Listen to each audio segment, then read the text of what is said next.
I was really thinking about it the other day. I'm like, with all the negativity that I can associate sometimes with being a professional wrestling fan in today's era, in 2013, sometimes maybe I lose sight or lose focus of all the great things that professional wrestling has meant to me during my lifetime.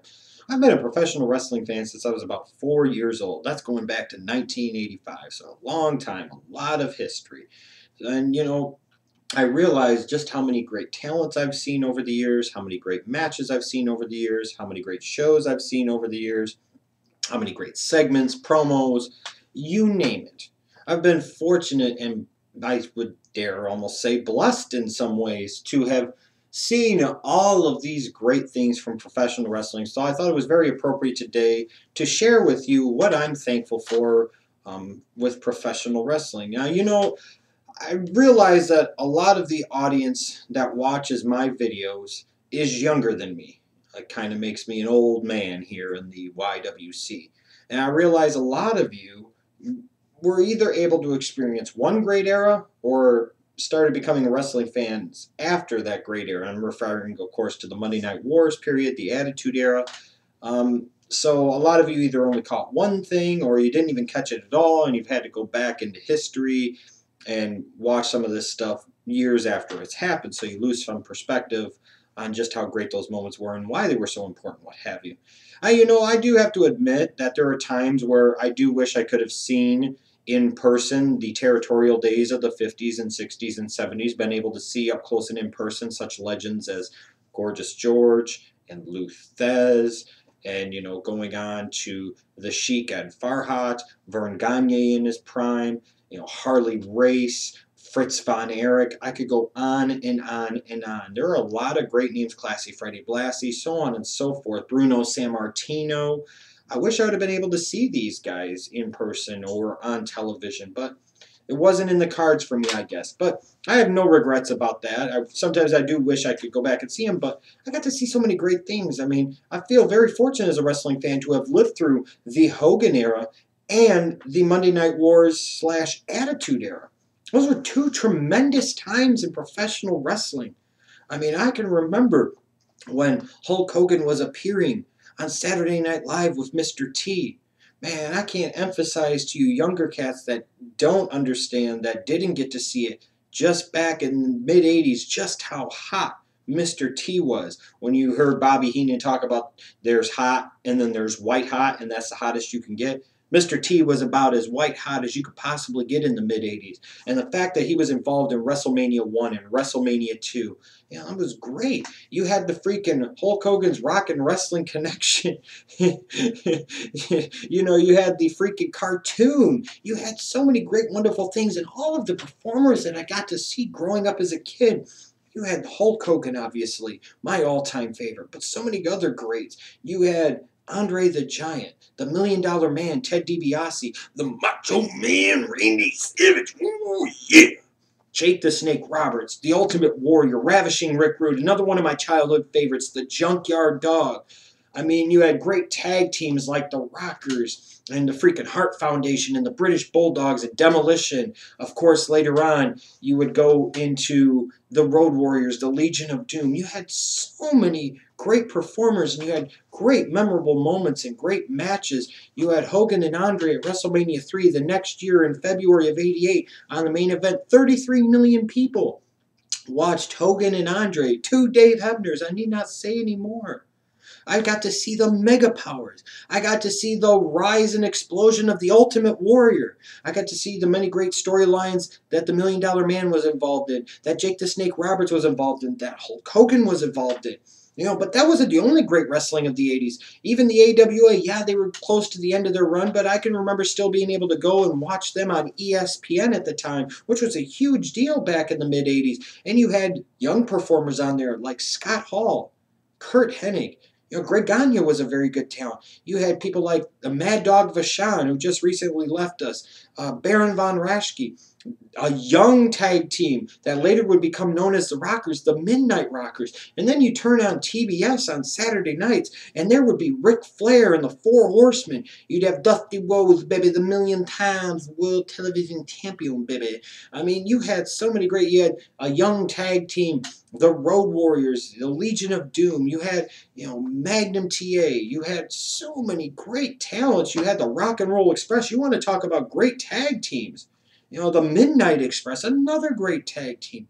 Man, how lucky was I? A young up-and-coming Sting, Barry Windham, a young Lex Luger. So many great, phenomenal talents that I was able to see. Steamboat, obviously you got to throw in there. Terry Funk, man. Just that right there, from about 85 to 89 or 90, that right there is enough great matches and moments and performers to last a lifetime as a professional wrestling fan. But as it went into the mid-90s, the wrestling business changed. It evolved in that Jerry Springer kind of shock TV and kept up with the times and led the times a little bit. You had the Monday Night Wars. You had Hulk Hogan, Scott Hall, and Kevin Nash running wild with the NWO. You had ECW shaking up so many things of the presentation of the business. And you want to talk about great character development and great promos and great storytelling and great physical, hardcore, unadulterated testosterone-filled action. ECW had it. And then eventually WWF caught up with the times, and they gave us Stone Cold Steve Austin, The Rock, Mankind, Triple H, Undertaker, Kane. I mean, you had so many great, you had great tag teams. Remember Chainsaw Charlie and Cactus Jack? Holy shitballs. You had the Acolytes. You had, who else did you freaking have in the tag team ranks? You had the New Age Outlaws. You eventually later on got the Dudley Boys and Edge and Christian and the Hardy Boys. You got Too Cool. Man, there were so many great freaking things. Val Venus became a huge star. Crash Holly became a huge freaking star. The Godfather was fucking awesome. All of this great shit that happened. You had Degeneration X, you had the NWO, you had the Nation of Domination, you had the Corporation, you had the Vince McMahon, Mr. McMahon character that you could definitely argue is the greatest heel in the history of the professional wrestling business. And I feel so fortunate and lucky to have been able to live through all of that and seen all of that.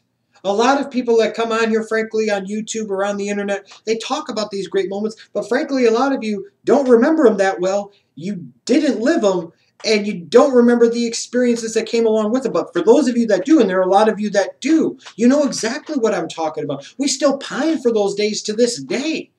Sometimes, frankly, we get a little nostalgic, and sometimes that nostalgia leads to us believing things were better in the past than what they really were. But the bottom line is, the Hogan era of the 80s was great, and not just for the WWF, and primarily the Crockett territory as well. And then you went to the mid to late 90s. You had the Monday Night Wars. You had three wrestling companies that were all doing damn well. And everybody had something. If you were any type of professional wrestling fan at all, you had WWF, you had WCW, you had ECW. There is no way possible on God's green earth that as a wrestling fan, you couldn't find something to like in one of those three companies. You might not necessarily get that today, but you did back then. But even today, when I look at professional wrestling, the production values, I remember when they would, do the shows and they do them in the Poughkeepsies and, in these smaller venues. I remember when they used to record in the small TV studios. And now you've got WrestleMania every year, goes in a big stadium, 70, 80, 90,000 people can go watch WrestleMania. Pay-per-views consistently filling up 15 to 20,000 seat arenas. Live events, the Raws and the SmackDowns filling up 8, 12, 14,000 seats on a consistent basis. I've seen the growth of the business many times over. Such significant increases in production value and so on and so forth. It's been phenomenal. And even today, whereas the characters might not be as great, the storytelling might not be as great, you do get some really, really good in-ring action. In-ring action that, frankly, I think is on par with any other era in the history of the business. So even now there are things to be thankful for. Instead of just tuning in to watch characters or watch how a storyline develops, I can actually watch a pay-per-view and hope that 2 or 3 of the matches are going to really knock me off my feet. So I'm thankful for so many things of being a professional wrestling fan. Still thankful to this day, and thankful for all the great memories that I received, whether it be from the WWF, the AWA, the Crockett promotion, WCW, ECW, and even WWE today. I feel very, very fortunate and very, very lucky, and thought it was important with all the negativity that come out of my mouth from time to time to do a video that was 100% positive about professional wrestling, because I think that's important too. You know, and for all the people that want to shit on professional wrestling and say this and say that, listen up, assholes. Things like reality television. You do realize that a lot of the concepts of reality television are borrowed from professional wrestling, sports entertainment, whatever the hell you want to call it. You used to have wrestlers help write Jerry Springer, and I still believe that some of them helped write Maury Povich, and whatever the case might be. I remember back when you had the NWO was appearing on the Tonight Show with Jay Leno. You had freaking WWF wrestlers hosting Saturday Night Live. So many great and wonderful things I've been fortunate enough to see over the years. I'm just wondering what you guys are thankful for as professional wrestling fans. What are some of your greatest matches and moments and memories and performers that you're most thankful for seeing, and maybe what you wish you would have been able to see and what you maybe would like to see more of in today's business?